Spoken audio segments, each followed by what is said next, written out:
Nós estamos no quadro Vai Encarar, um quadro de entrevista, e hoje nós temos um convidado, eu diria, especial, que é o deputado estadual Sérgio Majestic, pronuncia Majestic assim mesmo? Majestic, né? Que vem se destacando na área política, no mercado político, com ideias não convencionais, com posturas não convencionais, e nós vamos conhecê-lo melhor dentro daquele critério de jornalismo que a gente pratica, que é as perguntas não convencionais também, né? E eu começaria a perguntar ao deputado se o deputado pretende ser governador, senador, deputado federal ou deputado estadual. A gente ouve o nome do senhor está sendo tão destacado que há uma variantes sobre o que poderia ser. O senhor já tem um planejamento sobre candidatura em 2018? Então, nenhuma dessas opções que você disse está totalmente descartada.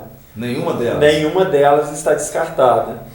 Me dá uma parte. Se eu for assim, eu estou no PSDB, eu só fico com vergonha, constrangido quando cito assim, eu estou no PSDB. Nós sabemos o que está acontecendo em nível nacional. PT, PSDB, PMDB, PT, PSDB e PMDB, principalmente.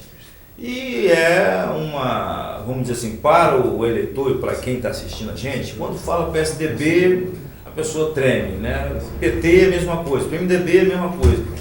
Isso te constrange o deputado quando sai, quando vai fazer um discurso e tem que se identificar, eu sou do PSDB? Olha só, hoje nós vivemos uma situação tão complexa em relação às questões políticas, né? E uma delas é essa questão partidária, né? Como os partidos estão se nivelando por baixo, como chafurdo na mesma lama, né? Mas assim como ocorre nos outros partidos, uma parte do PSDB é muito boa, uma parte do PSDB não concorda, não pactua com nada do que está aí. Cita uma liderança que estaria fora.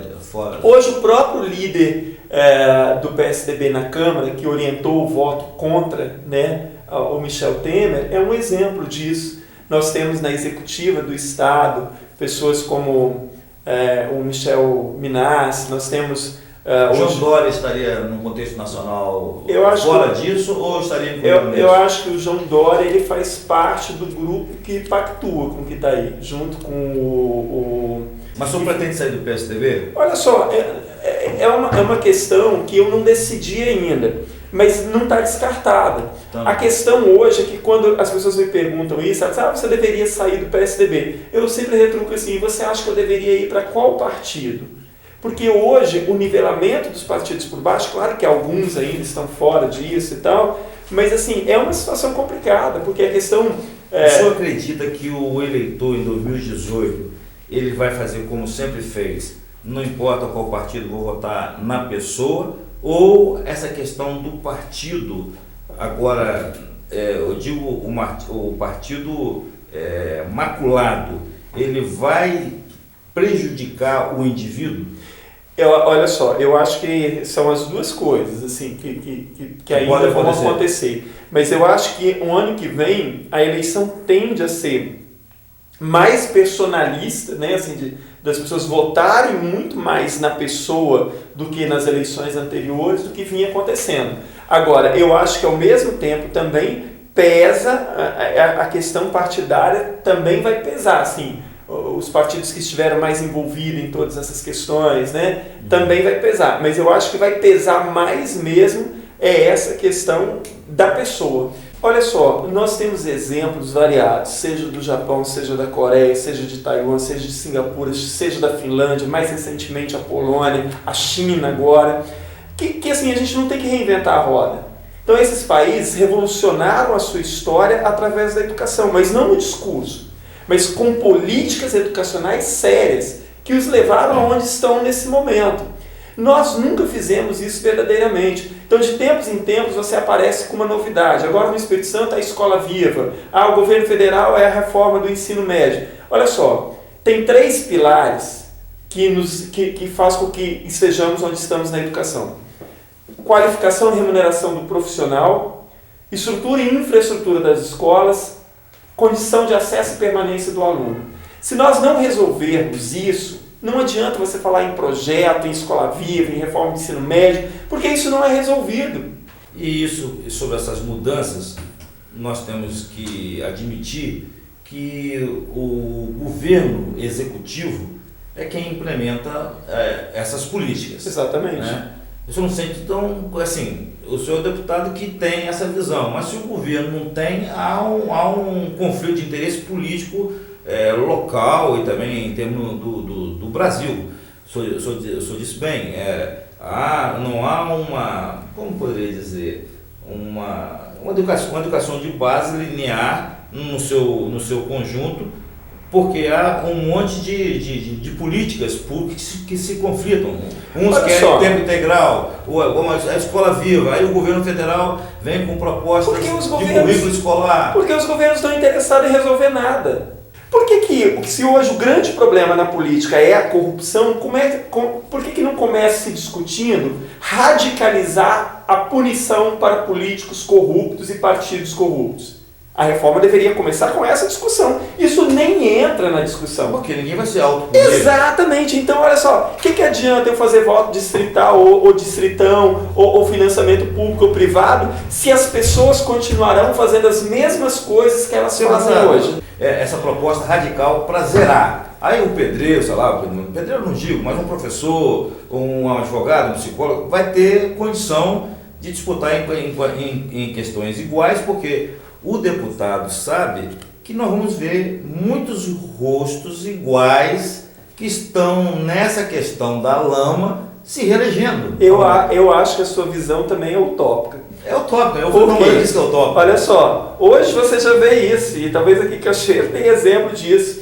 Você não pode se reeleger, você põe a sua mulher. Você já está na política mesmo, você põe seu filho, tem sempre você põe seu cunhado. Hoje já é isso. Você vê que muitas famílias viram quase uma hereditariedade. Uma dinastia. Então, e ainda o poder econômico, ele ainda faz uma diferença. Hoje, nas eleições, ainda isso faz uma diferença. Por isso que eu digo, aquilo que mais deveria ser feito era começar uma discussão para punição radical. Então, assim, tem que se encontrar mecanismos para se punir mais facilmente o político corrupto. Porque hoje você coloca o cara lá, mas você só pode puni-lo daqui a 4 anos, não votando nele novamente. Não, partidário. Não é o fundo partidário, porque isso já existe. Mas de criar um novo fundo eleitoral. Sim.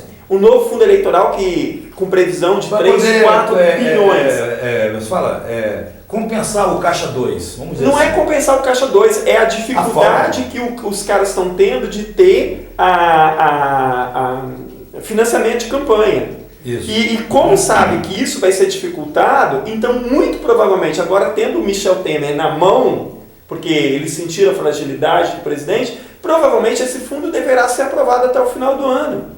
E é uma lástima, porque aí você vai dizer, não, mas olha, isso é bom porque agora é fundo um fundo público, então não vai, porque isso vai ser para privilegiar só o PMDB, o PSDB, o PT, o DEM e os partidos maiores. E na verdade, isso não beneficia a democracia em nada e, mais uma vez, o povo vai pagar a conta. Porque, assim, no que isso vai melhorar a democracia? É como você pensar o distritão. O distritão está sendo feito de uma forma casuística, é para salvar o coro desse pessoal que já foi delatado, porque a possibilidade dele se reeleger torna-se maior, e o distritão tem um outro problema grave, né? Que ele dificulta ainda mais a entrada do novo na política. Então, assim, a gente vê que o sistema é perverso, a conjuntura está toda ela suja, e eu estou vendo o senhor com um discurso que seria o ideal, mas também, como o senhor disse que eu fiz uma colocação utópica, também estou vendo utopismo na questão de solução. Né? Os problemas a gente conhece. Mas como solucionar? Então, assim, o senhor se sente sozinho às vezes? Olha só, primeiro assim, eu não tenho uma receita de como solucionar. Agora, muitas vezes as pessoas falam assim para mim, você não é político. Eu sou político sim, eu não sou esse político do imaginário das pessoas, que é o político, que quando você fala em político, associa logo isso à corrupção, à ladroagem, a patrimonialismo. Eu sou político na melhor acepção dessa palavra, e acredito na política. Mas o senhor estaria preparado, no caso aqui, os internautas querem saber se vai ser candidato a governador. Inclusive, este internauta lá de Vila Velha, que eu mencionei logo no início, ele falou, e neste eu voto, nós precisamos ter ares novos, nós temos que expurgar os caciques e tal, e mencionou o seu nome novamente. Mas aí eu vou fazer uma pergunta, que ela não é ofensiva. O senhor está preparado? Estaria preparado? Olha só, vou citar um poeta espanhol, se eu não me engano, Antônio Ferreira, que diz assim, não existe caminho, o caminho se faz ao caminhar. Então, olha só, qual é o estar preparado é o quê? Estar preparado é estar preparado para fazer a mesma coisa? Não, preparado para fazer diferente. Olha só, então, preparado para fazer, eu não sei, nunca a gente sabe se você está preparado até você enfrentar o problema, Entendi. Como no cotidiano da gente. Então, eu partilho de uma opinião de que um governo, por exemplo, se eu me candidato a governador, e eu conversando com uma pessoa que entende muito do marketing político essa semana e tal, foi muito interessante uma conversa que eu tive com ela, que quando você pensa em governador, então assim, claro que isso depende de articulações e de associações políticas. Coligações. O que eu não me sinto preparado não é para assumir a postura de governo do Estado. O que eu não me sinto preparado é para fazer esses conchaços que se faz hoje. Eu acho que, assim, olha, nós vamos agora para... eu estou partindo pelo aspecto antropológico. Olha só. E o humano, sociológico. Todo mundo, quando eu comecei o meu mandato como deputado, todas as pessoas, todas não, muita gente apostava assim, olha, ele vai cansar rapidamente, daqui a pouco ele vai fazer o que todo mundo faz. Ou ele vai cansar e vai desistir, ou vai passar a fazer o que a gente faz o ladrão. Então, assim, o ambiente. Tanto que o próprio governo do Estado, no começo, apostou isso. Muita gente apostou assim, ele está fazendo isso, ele está querendo alguma coisa. Sim, eu estou querendo alguma coisa, sim. Eu quero que o governo faça parte dele e eu faça a minha. Mas o que o deputado Majeski está dizendo, que ele não vai ser corrupto no futuro. E aí vamos deixar gravado isso, e não vai vacilar. Para não ser tão vigiado. Eu vou entrar agora sobre a questão da Assembleia e governador. O deputado Ferraço, que esteve aqui na semana passada, ele não economizou adjetivos, né? Inclusive ele não cita o nome do governador completo, só fala só a sigla, né? Uhum. E disse, né, coisas que geralmente não se fala. E também pediu desculpa aos capixabas, porque aos 50 anos de política, né, achou que ele foi enganado. Bem, eu vou fazer uma pergunta. O governador é honesto? Não sei, não posso... Eu estou falando do campo político, né? Ele é honesto? Olha só. Porque improbidade é impuro, né? Significa que tem até raiz que vai até de desonesto mesmo, né? Olha só, veja bem, se eu sou ético e eu sou pelo republicanismo, pela transparência, eu não vou colocar no meu governo uma pessoa que já está condenada em primeira instância e com processo parado em segunda instância, como é o caso do secretário da Casa Civil. Eu não vou nomear para o Baneste uma pessoa que está sendo investigada pela Polícia Federal. Eu não vou colocar no primeiro escalão várias pessoas denunciadas, delatadas ou já processadas por improbidade administrativa ou por outras questões. Então eu acho muito estranho que alguém defenda a ética e a moralidade, coloque na sua equipe de trabalho, no primeiro escalão... Você está respondendo então, que ele não, que só acha estranho e não pode dizer que ele é honesto, então. É muito difícil, né? E ele próprio... Então você não teria coragem de dizer que ele é honesto. Não poderia minha mão no fogo nunca. Olha só, quando eu faço oposição ao governo, é uma oposição qualificada e fundamentada.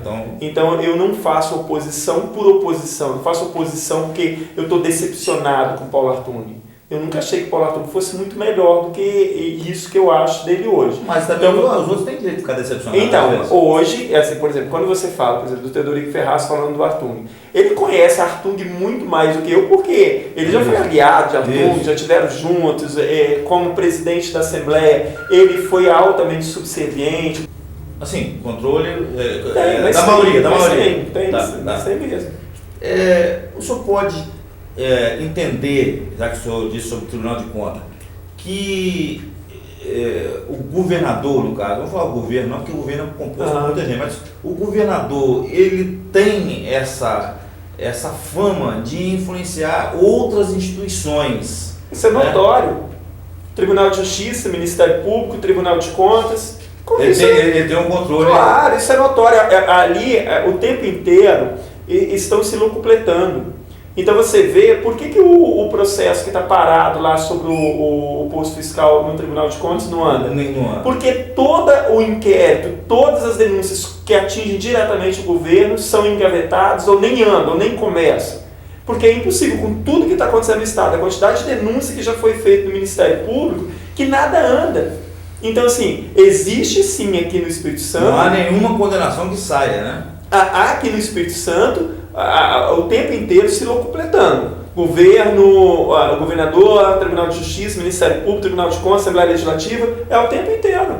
Isso aí é público e notório. E aí por isso talvez ele tenha ganhado esse apelido de imperador. De imperador. Segundo a Odebrecht é só um baianinho, né? Quem sou eu para... Novo presidente da Assembleia, o Eric Mussi. Eu acho, por enquanto, não disse que veio. E acho mais subserviente do que era o Teodorico Ferraz. Aécio Neves. Deveria estar na cadeia.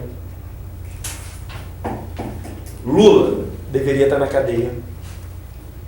Bolsonaro. Deus que me livre. Mas na cadeia não? Não. Esse não, né? Porque por enquanto não tem nada contra ele. Mas Deus me livre. Olha só, deixa eu explicar porque, assim, Qual das ideias? Eu tenho muito medo daqueles que aparecem como salvador da pátria com discursos fáceis. Então, assim, eu tenho uma solução fácil para tudo, né? Para violência, manda matar o bandido, né? Para isso, manda fazer não sei o quê. Para isso, o mundo é muito mais complexo do que isso. O sistema econômico, as políticas sociais e econômicas, elas são infinitamente mais complexas do que esse discurso assim, fácil, porque o discurso fácil ele encanta muito facilmente. Donald Trump. Exatamente, eu acho que é isso, né? Assim, os americanos se deixaram levar por aquele discurso, olha, eu vou trazer todas as empresas de volta, olha, eu vou gerar todos os empregos de vocês de volta. E é mentira, isso é mentira? Não é impossível você fazer isso. Macron, então, tão centrista. Então, as pessoas precisam se animar, se aproximar da política, a se candidatar também, a entender melhor a política, a estar disposta a trabalhar pela sociedade, pensar na coletividade. Eu agradeço muito a oportunidade de estar aqui falando, né, para todas as pessoas, né, que acompanham o seu site aqui no sul do estado. Estamos sempre à disposição e vamos continuar lutando junto. E faço um apelo, inclusive, às pessoas, se você se interessa pela política, procure identificar os políticos que pensam na coletividade, que pensam numa nova política, sem esperar troca de favores, sem esperar emprego, sem esperar que se faça um favor pessoal, mas pensando na coletividade, porque se a gente não se unir, se os bons que existem na sociedade não se unirem de verdade para essa mudança, ela não ocorrerá. Muito obrigado a todos vocês, um grande abraço, estamos lá à disposição, quem quiser nos acompanhar pelas redes sociais, só me procurar no Facebook pelo meu nome, Sérgio Majeski, ou então pelo nosso site. SérgioMajeski.com.br. É isso, SérgioMajeski.com.br. Muito bem feito o portal. Muito obrigado e estamos lá à disposição. Eu agradeço e também creio que todos que estão ouvindo também agradecem. E vamos esperar o próximo convidado do quadro Vai Encarar.